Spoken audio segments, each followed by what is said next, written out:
কষ্টে আছে মন, যেই আমার গান শুনবে ফিরে পাবে যৌবন। টিউ টিউ টিউ। এ কি চমৎকার! আমি তো আমার যৌবন ফিরে পেয়েছি। মন্ত্রী, এ কিভাবে সম্ভব?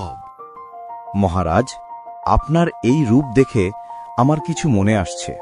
পৌরাণিক গ্রন্থে একটি মায়াবী পাখির উল্লেখ আছে। ওই পাখির গানের সুর যার কানে গুজবে, সেই ব্যক্তি ফিরে পাবে তার যৌবন। মন্ত্রীর কথা শুনে রাজা ঝট করে দৌড় মারল পাখিটাকে ধরতে। রাজা পাখির কাছে পৌঁছানোর আগেই পাখিটি ফুর করে উড়ে চলে গেল গভীর চন্দ্রছায়া জঙ্গলে। পাখির গান বন্ধ হতেই রাজা আবার তার পূর্বের অবস্থায় ফিরে আসলো। আহ আহ, মরে গেলাম। দেবগিরি রাজ্যের রাজা সূর্যবর্মার ছিল 3 পুত্র। বড় পুত্র আর্যবর্মা বজ্রের মতো শক্তিশালী, কিন্তু মনে মনে অহংকারী। মেঝপুত্র বীরদত্ত ভীষণ চতুর ও স্বভাবে লোভী। সবচেয়ে ছোট পুত্র দিব্যাংশ বুদ্ধি ও কৌশলে বড় পুত্র আর মেঝপুত্রের মতো সমপারদর্শী না হলেও ও ছিল ভীষণ দয়ালু। অপরদিকে সময়ের সাথে সাথে রাজার শরীর দুর্বল ও বুড়ো হয়ে এসেছে, তাই রাজা তার বড় ছেলেকে আদেশ দেয়। আমার প্রিয় জ্যেষ্ঠ পুত্র, হ্যাঁ বাবা, আদেশ দিন। আমাকে ওই মায়াবী পাখি ধরে এনে দিতে পারলে আমি তোমার যে কোনো ইচ্ছা পূরণ করব। ওই আদেশ শোনা মাত্রই আর্যবর্মা তার পোষা কুকুরের সঙ্গে ঘোড়ায় চেপে চন্দ্রছায়ায় জঙ্গলের দিকে রওনা দিল।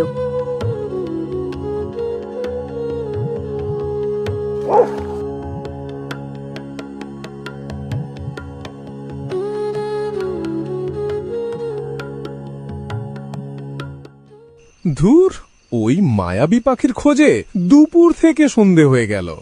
পাখি না ঘোড়ার ডিম। আজ মনে হয় এই জঙ্গলে রাত কাটাতে হবে। আর্যবর্মা থমকে হেরে একটা বড় গাছের তলায় আগুন জ্বালিয়ে সঙ্গে নিয়ে আসা খাবার খেতে শুরু করল। হরিণটাকে দেখছি অনেকক্ষণ ধরে আশেপাশে ঘোরাফেরা করছে। বহুদিন হয়ে গেল হরিণের মাংসের স্বাদটা তো ভুলেই গেছি। যা শেরু, হরিণটাকে ধরে নিয়ে আন। আর্যবর্মাই বলা মাত্রই শেরু এক লাফ মারল, কিন্তু রহস্যময়ভাবে আর্যবর্মা, শেরু ও তার ঘোড়া একসঙ্গে পাথরে পরিণত হল। 2 দিন 3 দিন করে 1 সপ্তাহ কেটে গেল। আর্যবর্মার রাজ্য ফেরার কোনো খোঁজ খবর নেই। বাবা, আমায় আদেশ দাও, আমি ওই মায়াবী পাখি ও দাদাকে ফিরিয়ে আনব। আর কথা অনুযায়ী তুমি আমার একটা ইচ্ছে পূরণ করবে। অবশ্যই, বিজয়ী হয়ে ফিরো। বীরদূত ও তার পোষা কুকুর ভাস্করের সঙ্গে ঘোড়ায় চেপে জঙ্গলের পথে রওনা দিল।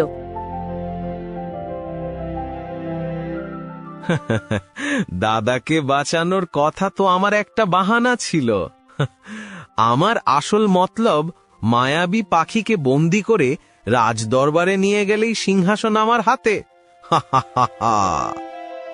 আগের মতোই বীরদূতও সারা জঙ্গল খোঁজে। হাতে কিছু না আসায় হাল ছেড়ে ঠিক ওই গাছের তলায় আগুন জ্বালিয়ে নিয়ে আসা খাবার খেতে শুরু করল। কিছুক্ষণ পর ঠিক আগের মতোই বীরদূতের সামনে হরিণ এসে দাঁড়ায়।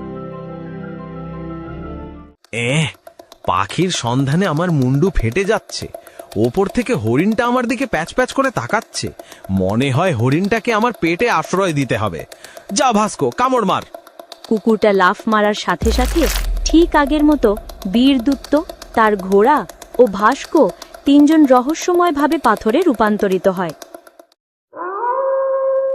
3-4 দিন কেটে যায়, তবুও আর্যবর্মা আর বীরদূত রাজ্য না ফেরায় রাজার মাথায় চিন্তায় মেঘ ঘনিয়ে আসে। বাবা, আমায় আদেশ দাও, আমি ওই মায়াবী পাখি ও দাদাদের ফিরিয়ে আনব। না না বাবা, তোর 2 প্রতিভাশালী দাদা যে কাজ পারল না, তুই কিভাবে পারবি? বাবা, তুমি বিশ্বাস করো, আমাকে একটি মাত্র সুযোগ দাও। যা বাবা, আগে তোর ইচ্ছা।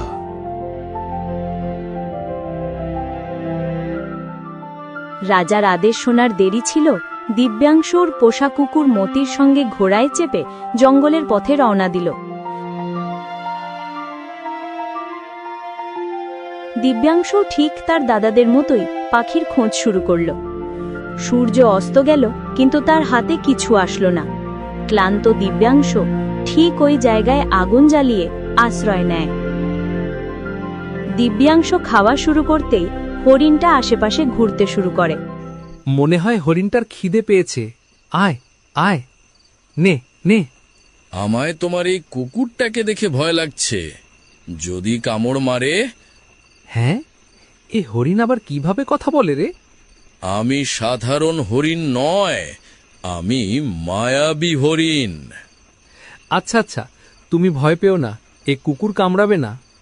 তুমি অনেক দয়ালু, তোমার এই আচরণ দেখে আমায় খুব ভালো লাগলো। আচ্ছা, তুমি এই জঙ্গলে কি করতে এসেছো? আমি এক মায়াবী পাখির সন্ধানেই জঙ্গলে এসেছি। তোমার কি মনে হয় যে মায়াবী পাখির খোঁজে তুমি এসেছো, সে পাখিকে কি এই জঙ্গলে পাবে? আমার বাবা দেখেছিলেন পাখিটা এই জঙ্গলে উড়ে এসেছে। পাখিটা এই জঙ্গলে উড়ে এসেছিল ঠিকই, কিন্তু ওর আসল ঘোষলা তামসেন রাজ্যের সামনে পেয়ারা গাছে। তুমি এত সব কি করে জানো? আমি আগেই বলেছিলাম, আমি কোনো সাধারণ হরিণ নয়। এই বলেই হরিণ তার রূপ পরিবর্তন করল। তুমি আমায় খাদ্য দিয়ে তোমার দয়ালুতা প্রকাশ করেছ, তাই আমি তোমায় যথেষ্ট সাহায্য করব। সকাল হতেই দিব্যাংশু হরিণের সঙ্গে তামসেন রাজ্যের প্রতিযাত্রা শুরু করে। রাত পেরিয়ে সকাল হতেই তামসেন রাজ্যে ওরা পৌঁছায়। তোমার সন্ধান করা মায়াবী পাখিটি রাজমহলের এই সামনের পেয়ারা গাছে বাস করে। আমি এক্ষুনি গিয়ে নিয়ে আসছি। না না, এত সহজ নয়, এখানে একটা শর্ত আছে। কি সত্য? এই মায়াবী পাখিটি রাজা বডমাসুরের পোষা পাখি। পারলে তোমাকে এই পাখিটাকে চুরি করতে হবে, কিন্তু এখানেও একটা বাধা আছে। এই গাছের কোনো ফল বা ছোট একটা পাতা যদি মাটিতে পড়ে, তাহলে ভয়ঙ্কর আওয়াজ করবে, আর ওই আওয়াজ শোনা মাত্রই রাজা বডমাসুরের সৈন্যরা আমাদের বন্দী করবে।